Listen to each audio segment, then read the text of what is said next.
మీ సొంత ఇంటి కలకు అసలైన నేస్తం బీబీజీ ఇండియా. అమరావతిలో నికార్సైన ప్రాపర్టీ కోసం contact 0406903224. Welcome to Suman TV. గొప్ప దేశం భారతదేశం.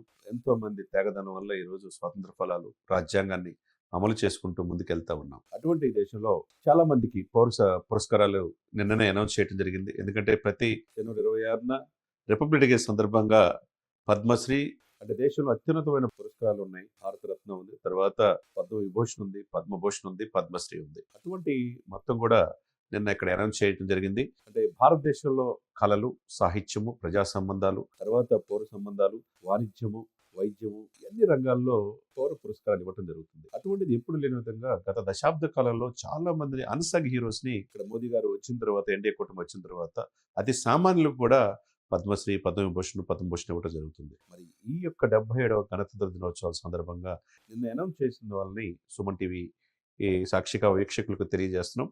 మొత్తం అంటే దేశంలోనే అత్యున్నతమైనది గతంలో మొన్న లాస్ట్ ఇయర్ చూసుకుంటా ఉంటే అత్యున్నతమైన రెండవ పురస్కారం ఏదైతే ఉందో పద్మవిభూషణ్ అనమాట.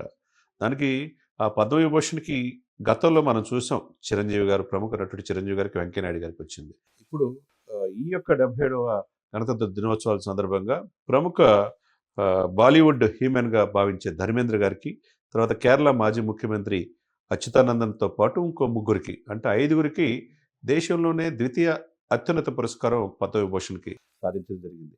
అదేవిధంగా పద్మభూషణ్ 13 మందికి వచ్చింది. దాంట్లో తెలుగు వ్యక్తి నోరి దత్తాత్రేయుడు, ప్రముఖ క్యాన్సర్ నిపుణుడిగా ప్రపంచవ్యాప్తంగా ప్రసిద్ధి చెందిన వ్యక్తి.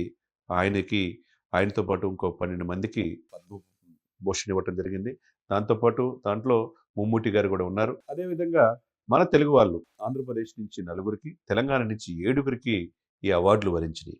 వాళ్ళలో ముఖ్యంగా చూసుకుంటే మురళీమోహన్ గారు, మాగుంటి మురళీమోహన్ గారు ప్రముఖ సినీ నటుడిగా అనేక దశాబ్దాలుగా సినీ రంగంతో పాటు వ్యాపారవేత్తగా రియల్ ఎస్టేట్లో ఏవేరీ సంస్థలు స్థాపించి అనేక మందికి ఉపాధి కల్పిస్తున్న ఆయన కళల రంగంలో పద్మశ్రీ వరించింది. అదేవిధంగా సినిమా హాస్య నటుడిగా తన జీవితాన్ని ప్రస్తావించిన అనేక సినిమాలు చేసిన రాజేంద్ర ప్రసాద్ గారికి కూడా పద్మశ్రీ లభించింది.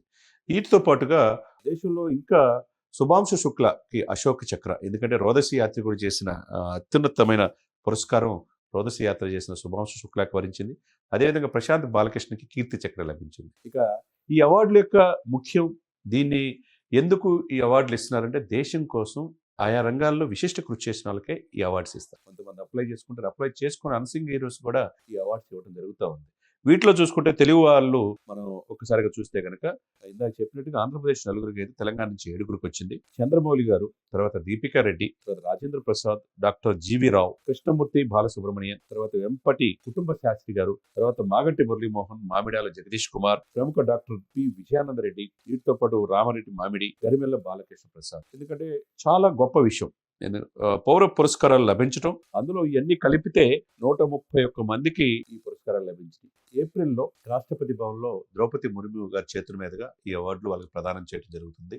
వాళ్ళకి చేసిన సేవలు, వాళ్ళ జీవితకాలంలో చేసిన సేవలకు గుర్తింపుగా ఇవ్వటం జరుగుతుంది. మొట్టమొదటిగా కేంద్ర ప్రభుత్వం చాలా రోజుల తర్వాత కొద్ది విభిన్నంగా ఈ అవార్డులు ఇచ్చినట్టు జరుగుతుంది. ఎందుకంటే త్వరలో తమిళనాడులో, వెస్ట్ బెంగాల్లో, కేరళలో ఎలక్షన్ జరగబోతున్నాయి. అక్కడ ఆయా రాష్ట్రాలకు ప్రాధాన్యత ఇచ్చినట్టు కనపడతా ఉంది. మొత్తం ఒక విధంగా చూసుకుంటే మహారాష్ట్రలో 16 మందికి అవార్డులు వచ్చినాయి, తమిళనాడులో 13 మందికి, తర్వాత ఉత్తరప్రదేశ్ 12 మందికి, వెస్ట్ బెంగాల్ వచ్చేసరికి 11 మందికి, అదేవిధంగా కేరళలో 8 మందికి, కర్ణాటకలో 8, తెలంగాణ 7, గుజరాత్ వచ్చేసరికి 5, ఆంధ్రప్రదేశ్ 4, మధ్యప్రదేశ్ 4, ఒడిస్సా 4, మొత్తం కలిపి పౌర పురస్కారాలు 130 మందికి రావటం అనేది అందరూ కూడా ప్రశంసిస్తున్నారు. చాలా మంది అన్సంగ్ హీరోస్ ని నేటి తరం నేర్చుకోవాలి, నెక్స్ట్ జనరేషన్ కూడా నేర్చుకొని వాళ్ళ ఆ రంగాల్లో ఏ విధంగా సేవలు అందించారు, దేశం కోసం ఎంత కృషి చేశారనేది భవిష్యత్ తరాలు కూడా తెలియాల్సిన అవసరం ఉంది. ఈ సందర్భంగా మరొక్కసారి ఈ అవార్డు గ్రహీతలందరికీ కూడా పేరు పేరున హృదయపూర్వకంగా సుమన్ టీవీ సాక్షిగా వీళ్ళ జీవితకాలం నిండు 100 ఏళ్ళు ఆయురారోగ్యంతో ఉండాలని మనస్ఫూర్తి కోరుకున్నాం.